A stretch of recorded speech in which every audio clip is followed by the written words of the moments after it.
So what we're going to do is we are going to try and encourage this one to become more of a goblet style.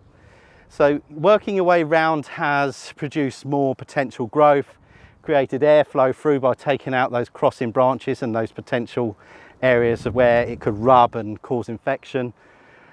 And now we're looking to reduce the centre on the way we're pruning these, so it's this goblet style. Also a good tip is when you're pruning this style, if you can, once you're done, throw your hat through it, you've done a good job. Okay, so that's the old orchard pruners technique, is you used to have like a brimmed hat, and if you could throw it through, you got it right.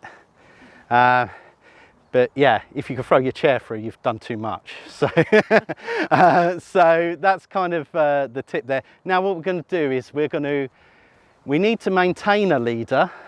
So this main central branch, you can see this one is doing it, because the tree will always create a hormone to create a leader. So we need to always be treating that. But we want to keep it the height down. So what we're going to do is we're going to take this one. We're going to do this one with the loppers. We're going to identify a successor first. So we need to work out what is going to take over as the leader. So it could be another branch, or it could just be a point on the same branch. Now, I actually think a point on the same branch would be quite good. And I have identified a bud. And so my bud's there, but I'm going to go higher, remember, just in case it strips the bark off. Get that out of the way. And then I'm going to come down, make sure I've got my nice angled cut above the bud, but not eating into the back of the bud, and a nice clean cut. That bud's there will spring up as the new leader if I make sure I reduce all the ones around it. So now I have to go round and go, right, okay, you're going to go to there, you're going to go to there, and then you're going to come to here.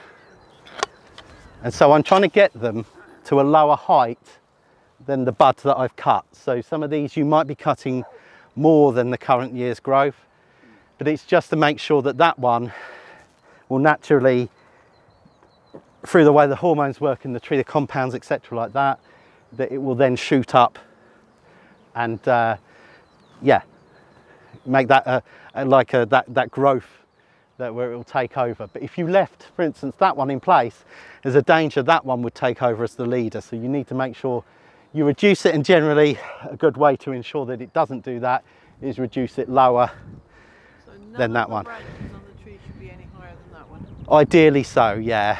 It's not always possible.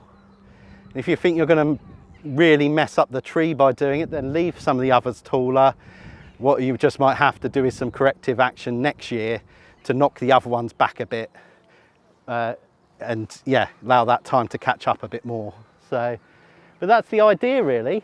So you've got you're removing your dead, removing your diseased, removing your damaged, and then you're dealing with your crossing branches, you're doing your reductions on the branches, and then you're sorting out your leader last, just in case you snap your leader while you're doing the other work. So, so that's a good sort of little practical tip there.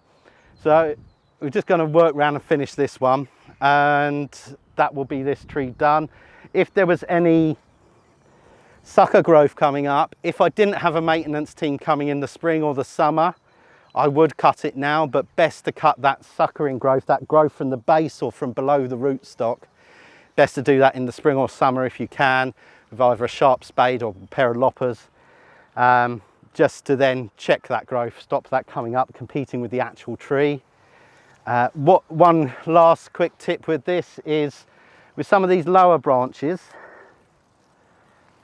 underweight, they may be quite close to the ground. So you have to decide, is it too close to the ground? General rule of thumb is when you put your weight on it, just gently, not too heavy, but about like that, just you see I'm just gently resting on it. that's probably where the fruit's going to be. And if that was below 30 centimetres, what's that, 12 inches in old money, from the ground, then your fruit's going to be too close to the soil. And so what you want to do is probably prune to bring that up a bit, or reduce the length to try and bring it up a bit, so it's not, when it's laden in fruit, the fruit are too close to the ground and they will just spoil, act as a sort of a promotion for other diseases and pests to get into the tree. Right, so that's this one, fairly simple. This was quite an easy one to sort of show on. There will be some stickier ones, and then if we quickly find a tip bearer, we're going to quickly cover a tip bearer, and then I'm going to let you loose. Okay, so let's do.